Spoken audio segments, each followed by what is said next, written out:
Hello, good evening, and welcome to the Hemingway Jones live fountain pen show, our corner of the internet where we talk about fountain pens, inks, journals, and journaling, and just about anything and everything that's going to keep you inspired, keep you writing, keep you enthralled with these amazing writing instruments that we're all so enamored with. So we are in pursuit of the perfection of a line. Some ideal, probably unique to each of us, don't you think? But tonight I'm going to talk about something that is a lot of fun, and we're going to get right into it. I'm not even going to have any kind of advanced time. I'm just going to get right into the topic after I greet everyone and mention that each week on Tuesdays we meet for the live show and we discuss what's going on, different ideas that have to do with pens, journals, inks, writing, inspiration, that sort of thing, whatever else crosses our minds across the way.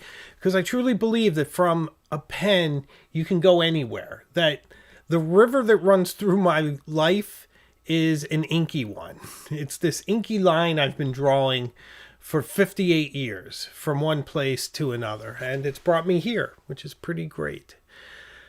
So tonight's topic is what I learned from 30 years of journaling. And I'm excited to share that with you. I want to say hello to Alexandra from Alexandra's Art Insanity. Hi, you like the sweater? Thanks, it's new. I thought it would be fun. I saw it on a catalog. And I think I like sweaters that have Jeeps and Land Rovers on them because this is not my first one. So thank you. I appreciate that. Nice to see you here. Always a pleasure to see Alexandra, who I had the pleasure of meeting in New York at the Empire State Fountain Pen Show, which was a blast. A lot of fun. But the idea for this and the idea for many of my shows comes in those pensive moments when I'm in my Jeep driving to my office lately through some of the most beautiful scenery you can imagine. I live in Massachusetts, which is just one of the loveliest states you can live in. And I live out kind of at the edge of the woods in a suburban community, but it's kind of quasi-rural. And as I drive to my office, which is in a pretty good-sized city, actually, it goes through some really beautiful spaces, some lovely two-lane bridges that cross over really tranquil ponds that are rimmed by a patchwork of colorful leaves and flowers and trees right now that are just past peak but still clinging on. The leaves are still clinging heroically to the gnarled branches of the trees and reflecting into the pond. And normally I'm heading out just as the sun is going up, and there's always a bit of fog that's sort of rising from the water and sort of interacting with the light of the sun and the leaves being filtered and everything else. And it's really pretty, and my mind's sort of pure and uncorrupted in the early morning hours with any stress of my workday that's still in front of me. And it's in those moments when I think of topics for the show. And one of the things I've been wrestling with in doing a full-fledged video, a regular sort of scheduled video with B-roll and all the pizzazz I like to add to videos, is whether or not it's sort of filmable and something that I could do as a regular video or something where we could just chat, you and me. So I thought this would be a fun way to chat and spend an hour together and then have some interesting revelations. I heard something scandalous recently within the pen world, and we all like a good scandal, don't we? So I'm going to mention that this hour, and I'll also mention which videos are coming up this week. I did one on Namiki last week, but the one that we're doing this week ties in with tonight's topic, so I'll mention that in a little while. And thanks always to the members, guys. So many members here tonight. Always a pleasure to see them. They're such a huge support to me. And we have a pen pal group for Illuminati and Cognoscenti members if you're interested. Love to have you.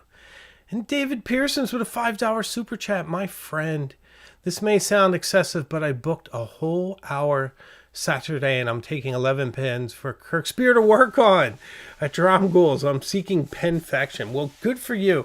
Kirk Spear is amazing. He works on my pens, and I love the guy. He's kind of the cool guy you want to hang out with at the events, and just a really nice, very talented fellow. So good for you. Thank you for the super chat. Helps to keep the lights on. The lights are burning brightly tonight, so thank you for that. And thank you all for watching the best and brightest community and audience in all of fountain pens. So thank you all for being here. It means a lot to me. So in those early morning moments, I thought of this, and it's amazing the things I have to share with you that you learn after journaling for 30 years.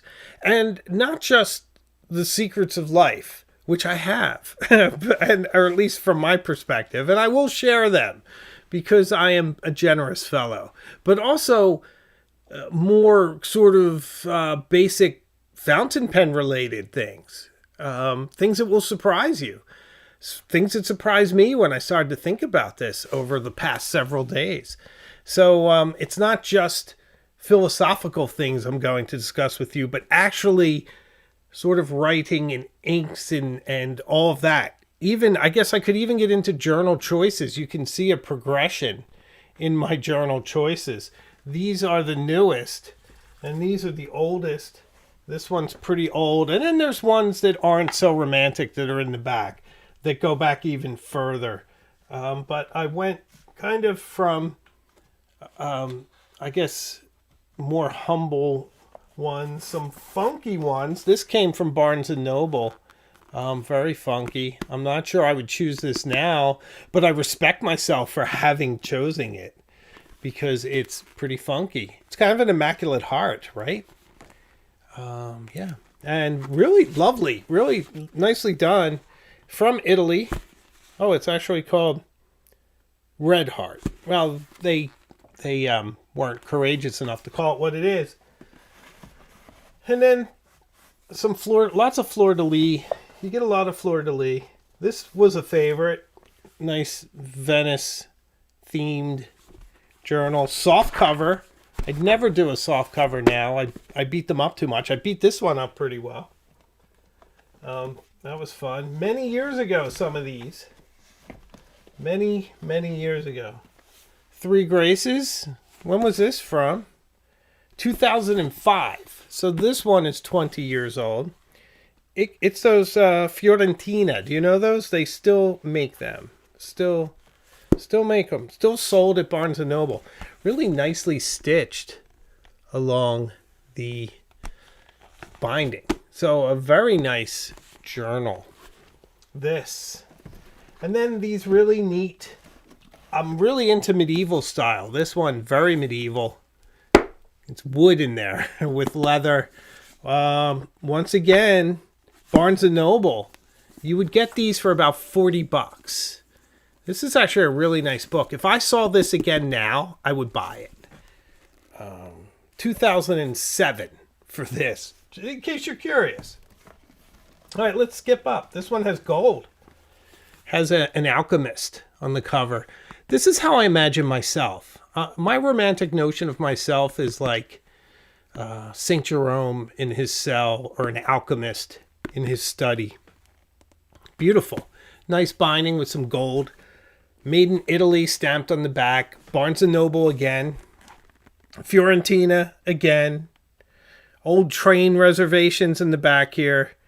Back bay. Business class seat. I wonder where I went. Probably New York. 2008 for this. I started to go to Venice quite often. I used to buy these at Artigiana Carta. I was devastated to see that they went out of business when I went back about a year ago. Very devastated, but I love these.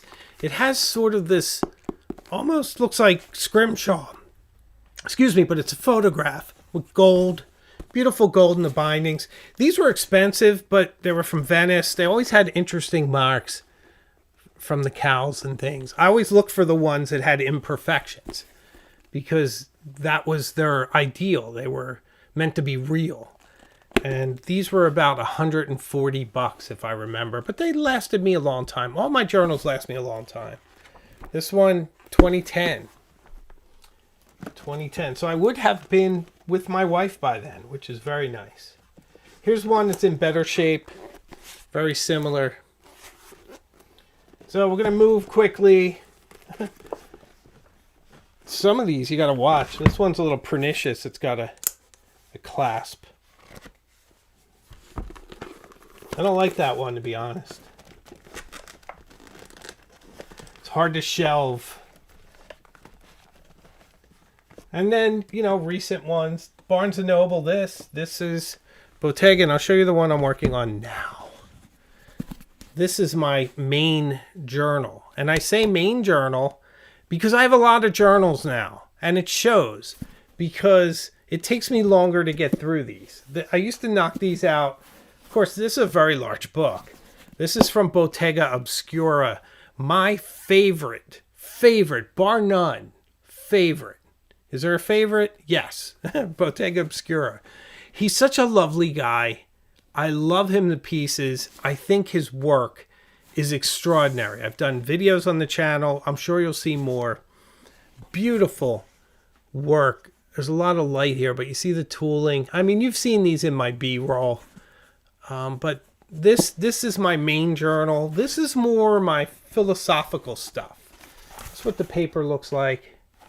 So in here, I'm writing ideas and things. All the things that happen that are important. I was able to go back and see some things that Imogen said over time, which is really sweet. Great record of the family. But this is kind of the lofty ideas and sort of the narrative thrust of my life, my anxieties and fears. So this can be a challenging journal, but I love it. But it's not my only one, by far. I also have a whole bunch that I haven't gotten to yet that are down here that are ready. And then I have all these notebooks, some of which you can't see, but I brought a representation. So this is another type of journal I've been keeping lately. And it's the topic of this week's video. That's how I tie it in, guys. It's a reading journal. And I don't usually do structured journals. But I decided to, look, it belongs to me, Hemingway Jones. I even wrote my name in there. I don't usually do these kinds of things. But I decided to because I am not as careful a reader as I'd like to be. And you're going to get a lot on why I think you should consider keeping a reading journal. That's the topic of Thursday's video. But for me, I'm a very slow reader. For one thing, I have physical difficulty reading because my eyes aren't the best. Although these new glasses are fantastic. I can see life in HD now, where for about a year, I didn't realize how blurry everything was. And I really had to put on my reading glasses to read. But now my progressives, I can read brilliantly. So that's going to help. But this eye doesn't move much, if you've ever noticed. So when I read with my head. It gets a little exhausting. It's kind of a physical activity for me. It's just a kind of a minor birth defect. It really hasn't held me back much. But I notice it. I get some double vision sometimes. My eyes can get a little crossed. But it's not like nystagmus where it drifts on its own. It doesn't do that, but I can certainly make it drift because I can pull it in one direction, not the other. So not being able to kind of read as closely as I would like, I decided to take more rigorous notes on what I'm reading so that I can retain it, because my wife and I would read a lot of dark academic books. I just finished one called A Lesson in Vengeance, which was really good, but not a whole lot happens. And it was kind of challenging for me because there were some situations and things which aren't things I usually run into, which is, I think, why you should read a book. It exposes you to different consciousnesses. But I was talking to my wife about it, and she was mentioning some things, and I was sort of taken aback because I didn't remember those things, and I realized I need to do better. So I took a lot of notes on nonfiction, which is really what I was using this for. But I decided now I'm going to use it also for fiction because I don't always pay close attention. So I'm trying to be a closer reader. So anyway, this Thursday, why you should keep a reading journal. But I have this too. So I don't take notes on books in here. I would do it in here. And then I have a whole bunch of field journals. You saw recently I put up a video on Lockbee. I like my Lockbee field journal. That's great to carry. And I also carry a bunch of sort of moleskin style notebooks like this for my wanderings while I'm out and about in B-roll. You'll see a lot of this. So there's many more journals than that which you would normally see. Rick Harsh. I have to recognize Rick Harsh with $5 Canadian. Thank you. I journal every day for the past 4 years. Over the years, I've journaled on and off for years. Journaling has saved my life from the horrors of policing. Ooh. That's so great, Rick. I'm so glad it helps you.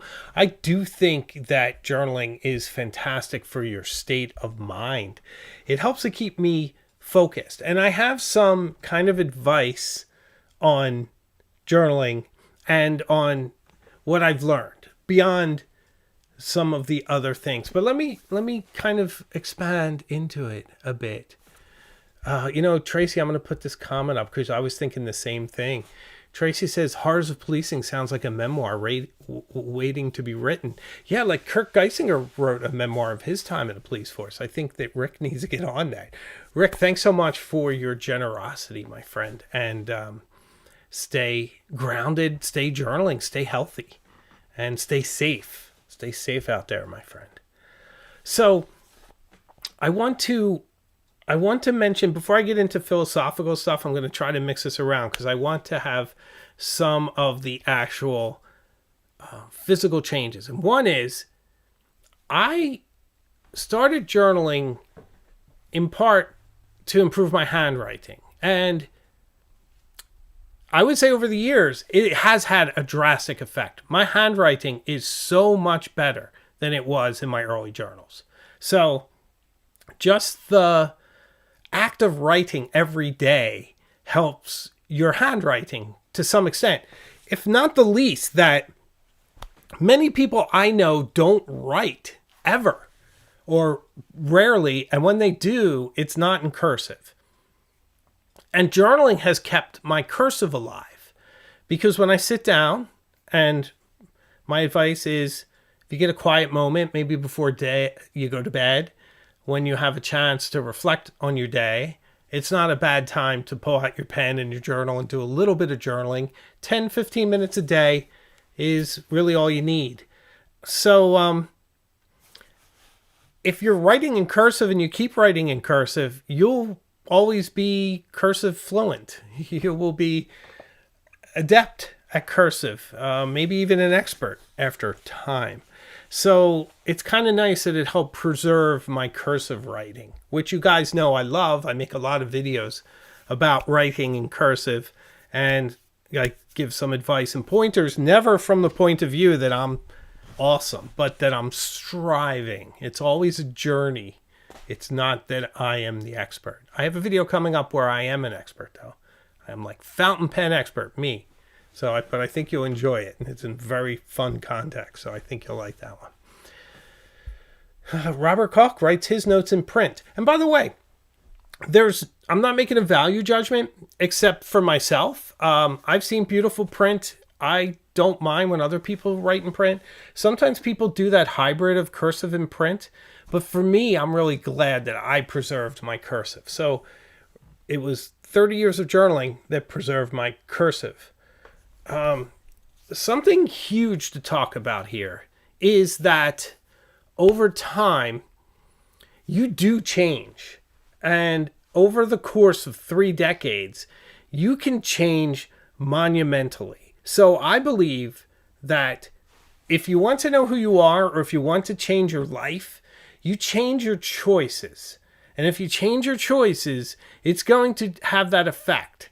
So if you decide that something is no longer good for you, or you're going in a different direction, or you're not going to go along with the crowd, or you're going to start asking specific questions on things that you've held dear, you're going to hold up things you've believed in and, put them under scrutiny and make sure that it's all on solid footing, whatever it is, you can change radically. I've read, in preparation for this video, some of my early journals, and the person that I read is not a consciousness that recognizes itself.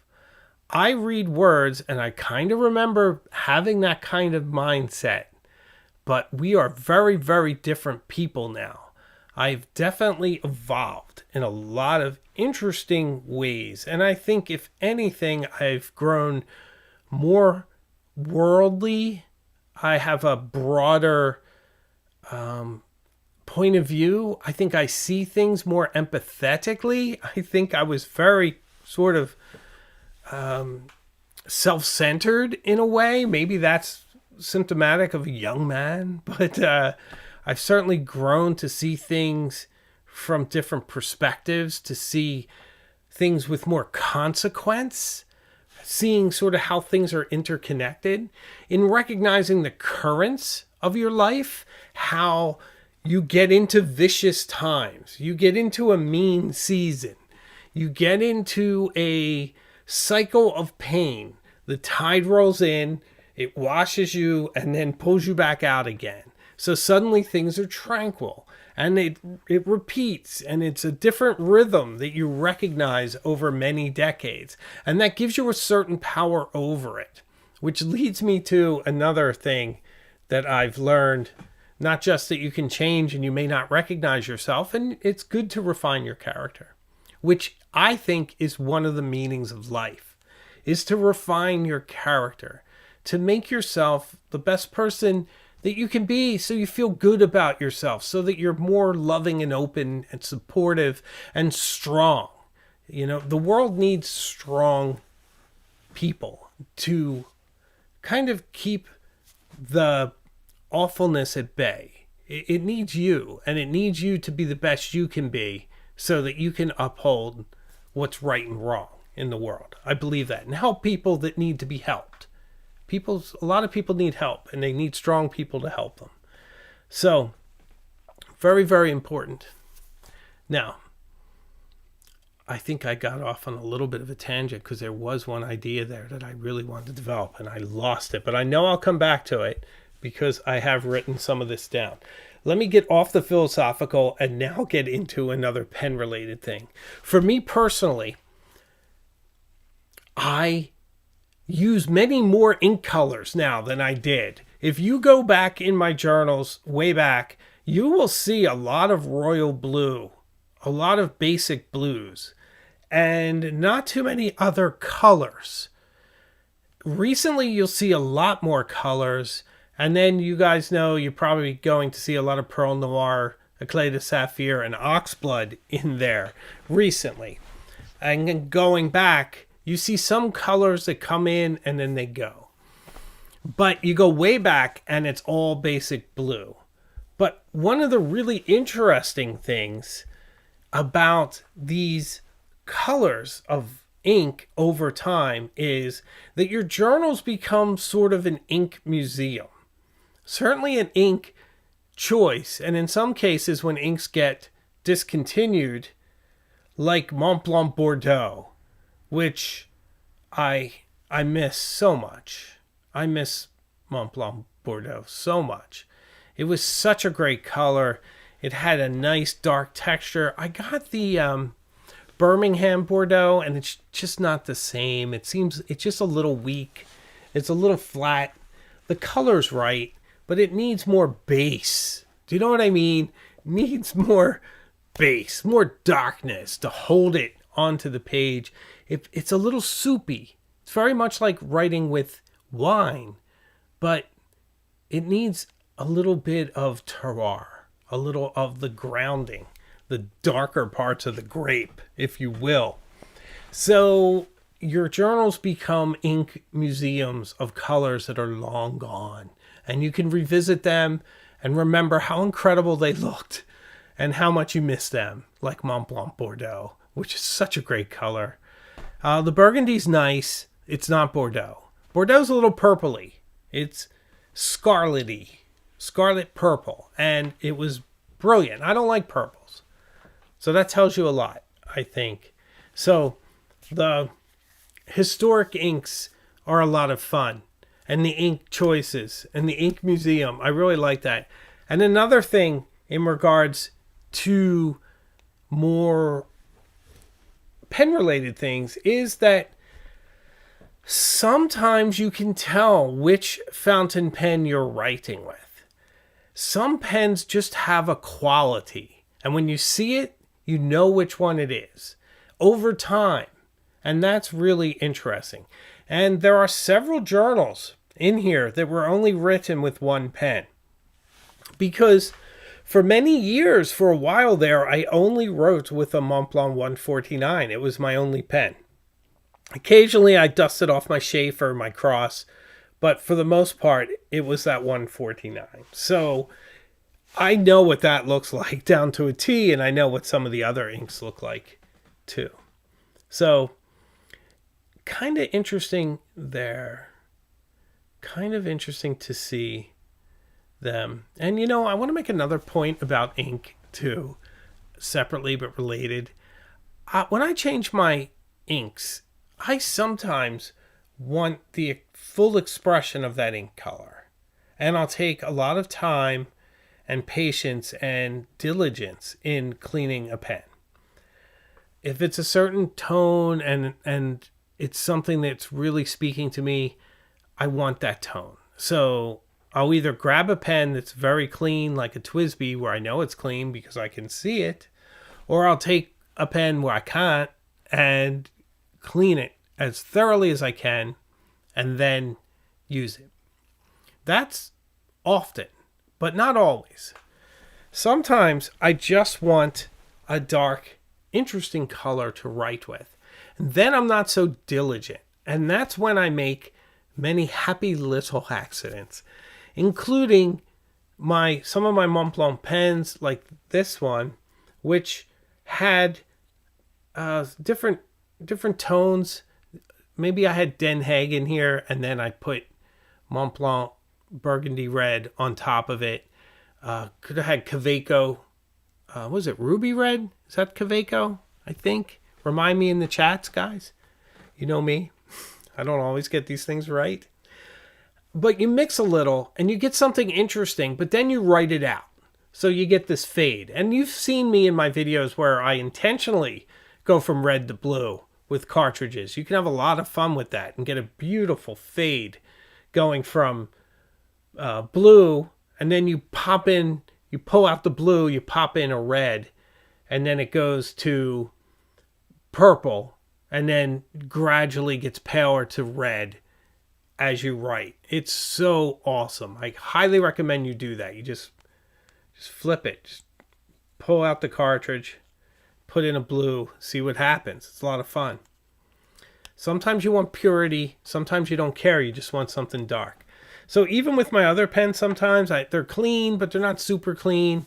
So I might put a different color in there. And maybe there's a little blue, and now there's a dark green, and they're sort of forming something new for a while until you write it out. So that's my ink philosophy. I'm not so pristine as I should be. Oh, Rick Harsh, my man. $2 Canadian again. Love Oxblood. Have it loaded in my Pelican M1000. Oh, that's brilliant, my friend. Thank you so much for the super chat and for helping to keep the lights on. I really appreciate it. Thank you, thank you, thank you. I have my M1000 here. Mine has Megino Eero in it because I feel like it matches the body. But I have had Oxblood in this. Lately, I've been kind of getting out of Oxblood a little, which I know, shocking. Maybe the most shocking thing I've said tonight Although I've now reminded myself that there is something really shocking, I thought, that I'm going to share with you shortly. A terrible rumor that I heard. It's not a rumor because they sent me proof. I'll tell you in a minute. I just thought it was interesting. I find all things fountain pens interesting. And occasionally a little controversy. Occasionally. So I think Oxblood's brilliant. I think Writer's Blood is cool too. But I love that M1000. I need to do another video on it. I know I just did, but I just love it. And I do what I love. All right, I'm going to get back into some more of what I learned. But I do want to talk about something that someone sent me that I thought was really interesting. So, I guess Estabrook had influencers, like they did influencer marketing. So they would send, I guess they sent products to people and they would get discount codes and I guess earn a little money or points or something. I'm not entirely sure how it worked because I was not one of these people. I don't often work with brands that way. I was an ambassador for Ferris Wheel Press a while ago, but they had so many rules that I don't play well with a lot of rules. I think you know that about me. And I'll get back to Estabrook in a minute, but Ferris Wheel Press had it that if you're showing a Ferris Wheel Press ink, you could only show it in a Ferris Wheel Press pen, and everything else around every product had to be a Ferris Wheel Press product. Now, I understand from a marketing point of view that that's maybe what they want, and I can respect that. But I'm not going to partake in that. Because to me, it's interesting if you fill up in a different pen. For one thing, we all know Ferris Wheel Press pens are garbage. You know? So, like, how do you use that? I mean, they're pretty, but they're not that great. Or at least the brush pen's not that great. And forgive me if you like it. I just don't like it, personally. So I stopped. I just was like, no thanks. Now, they're very generous. They give you a lot of stuff so you can make a lot of content. And if you're churning out 3 videos a day like I was for TikTok in those days, you need a lot of content. So I can understand that, but it wasn't for me. Consequentially, did I say that right? Consequently. I like that. I'm going to consequently.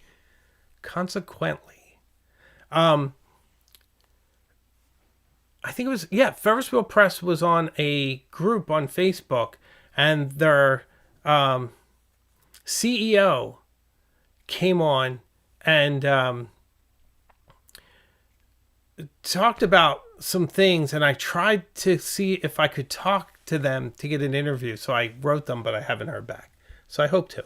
All right, but anyway, back to Estabrook, and I'm sorry, I didn't script this part, so not everything's scripted, of course, but so Estabrook fired all their influencers and canceled all their discount codes and sent out an email, evidently, to everyone. If it's true, I did see something that certainly looks like that, but I reserve the right to say that I'm secondhand, so I don't take anything unless it happened to me. Then I would tell you this happened to me.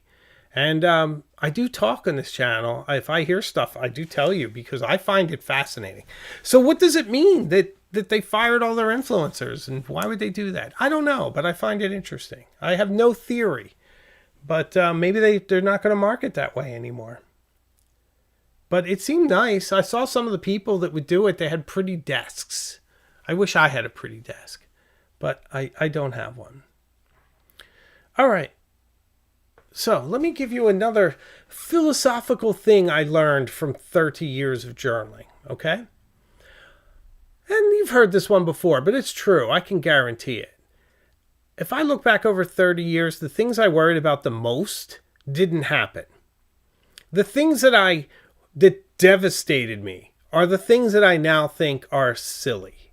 The things that I was really worried about in the past, relationships and things with people I don't even remember. Now I go back and I read stuff and I have to think really hard who they were. And most of the memories aren't nice memories. So I'm like, what was I upset about? What was I thinking? I think it's good to allow yourself a little, what was I thinking? And even in the moment, if you get really down, you're in a relationship, you just broke up and they weren't that nice to you, say, what was I thinking? 5 years from now, this won't bother me at all. Because you know what? It won't. The stuff that gets you, you didn't see coming. It was the weird stuff that came out of nowhere. Those were the things that got you. And you had no warning. It's like someone simply destroyed your firm footing and you cascaded into a deep pit. You had no way to prepare for it. You do have a way to prepare for it, though. Refine your character. Work on who you are as a person. You can survive anything. And one other tool, too, but I need to recognize someone. Someone lovely. Mary Madden. So nice. Always lovely to hear from Mary. With the generous $4.99 super chat. Thank you so much. I, too, am starting a reading journal. One not used for a while. I'm rereading Anne Frank. Wow. Good for you. That's heavy. Diary of a Young Girl and taking notes. Keep inspiring us. I'd love to take on Anne Frank. I don't think I can handle it until my daughter grows up a little more because it's hard for me. But good for you. Reading journal. Good idea. Reading journal. Thank you for the super chat. Very much appreciated. So I'm going to tell you another thing I learned from journaling. Not just that you have to work on yourself to survive some of what life throws on you, but also you make good choices. Then some of these things that devastate you can't hurt you as bad. I'll give you a brief example. If you choose to save for a rainy day and then the rainy day happens and you have savings, then you made a good choice and you have less anxiety and you're able to negotiate your way through it. If you don't, if you choose to drink it all or something, I don't know. What do people spend their money on? Pens? Well, you can moderate your pen purchases and save a little, right? That's what I try to do. So that's a good example. And then you work on your character, because the biggest superpower I discovered in 30 years of journaling, and this is very important. I tell everyone this who will listen. Biggest superpower in life is stay calm. Stay calm. The Hitchhiker's Guide to the Galaxy was right. Stay calm. Maybe carry a towel. But it's staying calm that allows you to make really good choices to get out of whatever situation you're in. And to realize that you've been through worse, you've been here before, you're going to be fine. So stay calm. Stay calm, my friends. Oh, a lovely super chat. Thank you. From Vlad B.G. $2 and, well, not two, it's £2. Oh, €2.49. I'm great with these currency symbols. Thank you. From Vlad, thank you, my friend. I really appreciate it. It's very, very kind. Okay. So we're going to talk a little bit now about something more pen-oriented. But stay calm. Staying calm is a superpower. Please, my friend, stay calm. Trust me. Weird nibs is a very important one. When I go back through my journal, the things that I mostly focus on are weird nibs. What do I mean by weird? Anything sort of off the fine, medium, broad scale. Some mediums have a quality, right? Some mediums have sort of sharp shoulders. That's what I call them. They're almost like mini stubs. Mike Schaefer writes like that. It has a very well-defined downstroke. Oh, sorry. I got a pillow under me. And it's nice to have that. It gives you a little bit of line variation where you have this interesting downstroke and a little flick up that does a little wispy line. So not every medium's like that, but I do love a nice sharp-shouldered medium. The Urushi writes a bit like that too, if you keep it very parallel to the bottom line, the nib plane of the nib tip. Same with the Pelikan M1000. Amazing how similar those two pens are. We're going to have to get into that one time soon.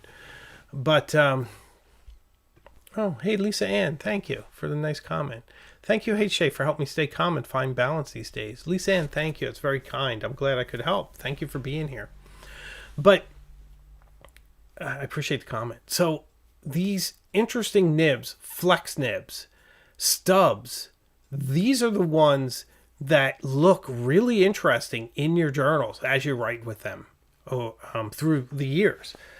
Obliques, cursive italic. Cursive italic may be my favorite custom grind. I need to catch up with Kirk's Beer and do a bunch of cursive italics. I love the Lamy cursive italic nib that was out briefly, the one with the kanji symbol on it. I wish they still produced it. They don't. Have you guys ever used it? Have you seen it? It's beautiful. It's a little black nib with a kanji symbol on it. And it's meant probably to write kanji, not English, but it's fantastic in cursive. It just looks really nice. Subtle. I like subtle. I look for subtle. Subtle, I can obsess over. I can obsess over drastic too, but subtle's fun to obsess over because it's gradations of change. It's not all at once. But it's that kind of quality that I love when I look at nibs. Stubs are amazing. And the Lamy stub is one of my favorites. A lot of my journals of late are written in Lamy stubs and the cursive italic. So you see a really nice ink quality. And part of the reason that stands out too is you get the Z28 converter in your Lamy Safari, and you can put any ink you want. You could put Darth Lilac, you could put Tesla Coil, Moonview 2, you can put Emerald de Chavour. It doesn't matter. It's not going to hurt the pen. That pen is super easy to field strip and clean each part. If it does get a little clogged, mine's never been clogged, but if it ever had been, it'd be super easy to clean. So that stands out. That's a really nice quality. So flex nibs too, but personally I find them exhausting. That might surprise you. I've spent a lot of time on this channel seeking the perfect flex. I feel like I have found it. It's a combination of vintage, Watchman Flex, Magna Carta M600 is brilliant, but you got to get a good one. Some of them aren't. I don't know how they are lately. Haven't heard anything in a while about that pen. So I don't know. Maybe their QC's better. I haven't seen her around to talk to them either. But those are interesting, but I find flex writing exhausting. I'm not a calligrapher. I write in cursive, not calligraphy. I've seen people write calligraphy that looks like cursive, but they lift their pen. As soon as you lift your pen, it's not cursive. That's why I like to sometimes write an entire sentence connected. It's like a cursive sentence, even beyond. So, interesting nibs.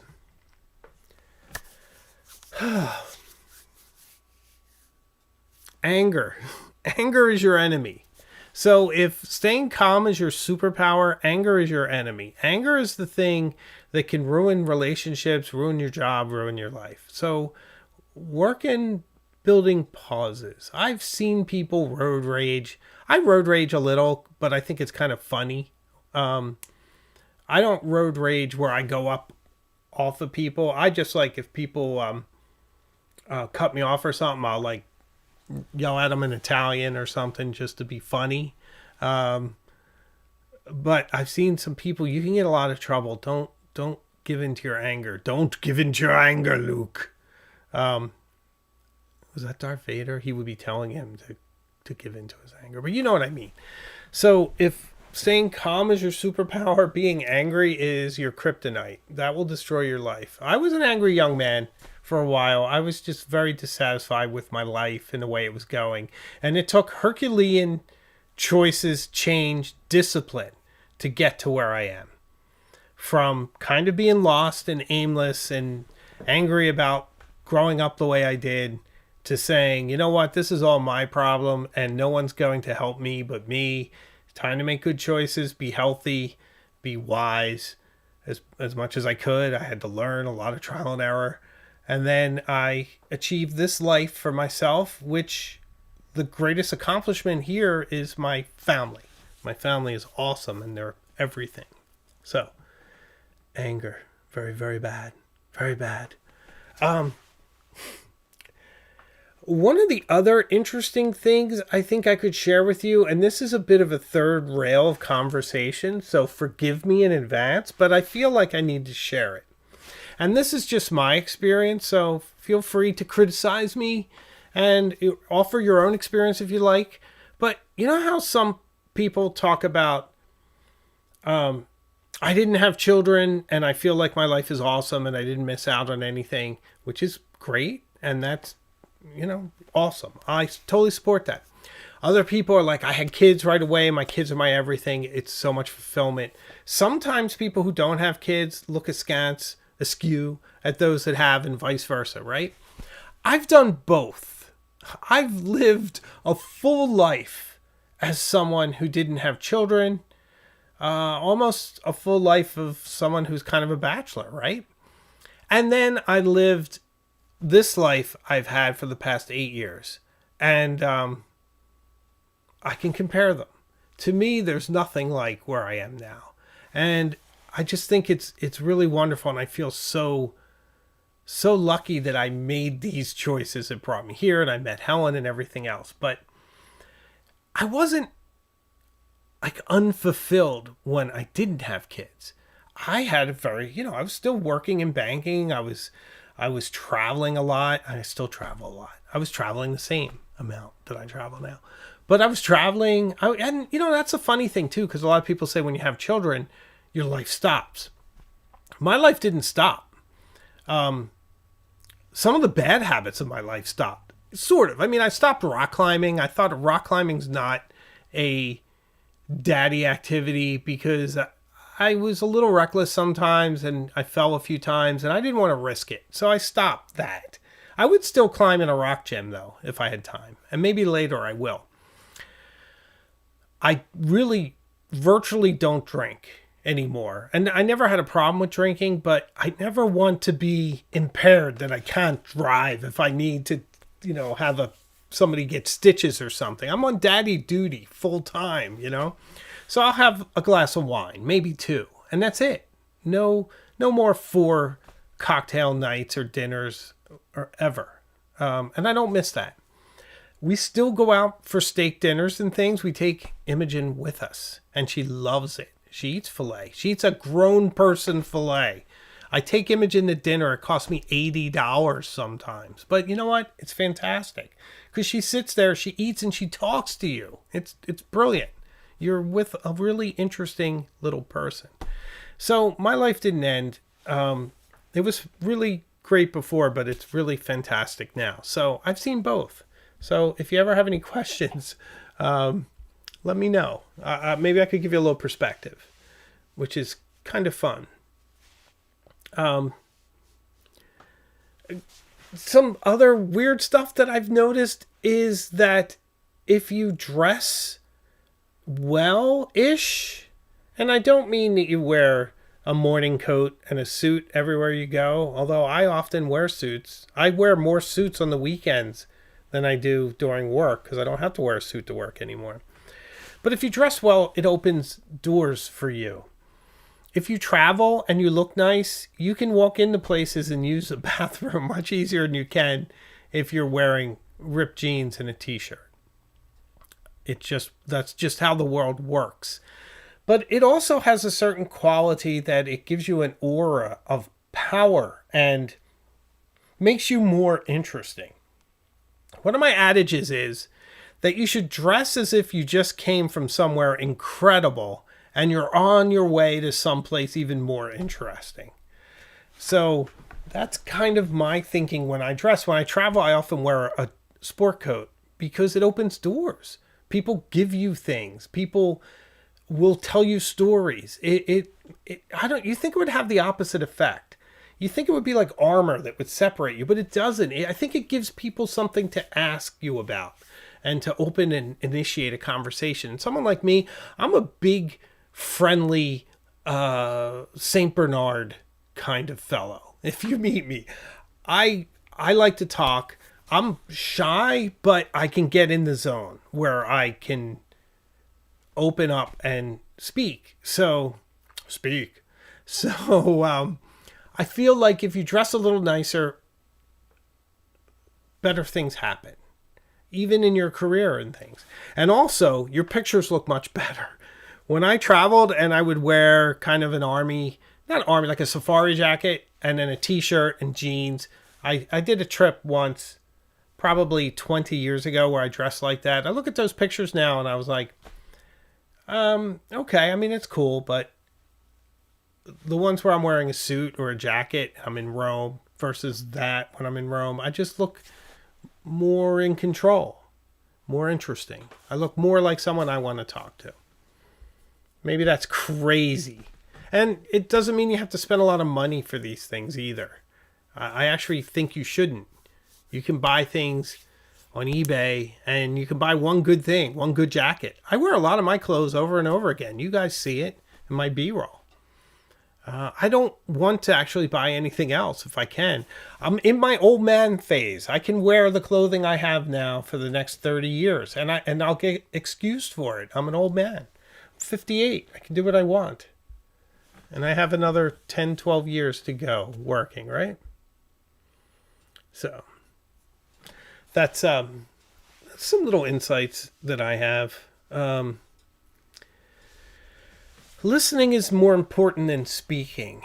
I think that's very true. I think that for those of us, and this is kind of an interesting journaling insight that I had recently, if you can't write about yourself in your journal, if you don't want to use it to better yourself and to use it for mental health or what have you, but you just want to write in a book and you don't know what to write about, and you don't want to write about yourself because you're afraid it's going to be found, or you just don't feel comfortable opening up, then don't write about yourself. Write about somebody else. Write about what you learn from your wife or husband or your kids. Write your kid's story. That's pretty great. And you have to listen to be able to do that, but it gives you that kind of insight. So it's kind of amazing that journaling is just a source of inspiration for me all the time. I could go through my journals, and actually some of them are actually dedicated to ideas for the show, but they give me so many ideas, so many inspirations, and there's so much history there. It's essentially my whole life, and it's pretty nice. It's pretty beautiful to see them on the shelf, you know? Eventually they'll move, and they'll probably take up this whole wall behind me if I live long enough. And let's hope I do.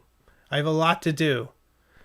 I have miles to go before I sleep, and promises to keep. Actually, I have promises to keep first and then miles to go before I sleep, if I'm being accurate. So just some fun stuff I was thinking about that I've learned in 30 years of journaling. That, and keep writing, keep journaling. It's fun. It opens you up. It makes you more interesting. Make some connections with people. Make a connection with yourself. It's not a bad thing. This week's video, guys, is on the reading journal. So it ties in nicely. That was a complete accident. It does help you to read closer. We get into it in really big detail. Big detail. Is that an oxymoron? Big detail. Everyone says fine detail. What's wrong with big detail? Large detail. Well, we get into the details. We make it interesting. And then next week, well, you know what next week is? Next Thursday is Thanksgiving. So I normally post on that Friday. I'm not going to this year. I'm going to post on Thanksgiving. And since I post on Thursdays, I'm doing my annual 5 top fountain pens I'm most thankful for. It's always fun. It's always a nice take on where I am in my fountain pen journey. Also, I'm about to do my top 5 favorite pens. I do this about once, sometimes twice a year. Haven't done it, I think, since March. And if I do it now, it won't air until February because I post ahead.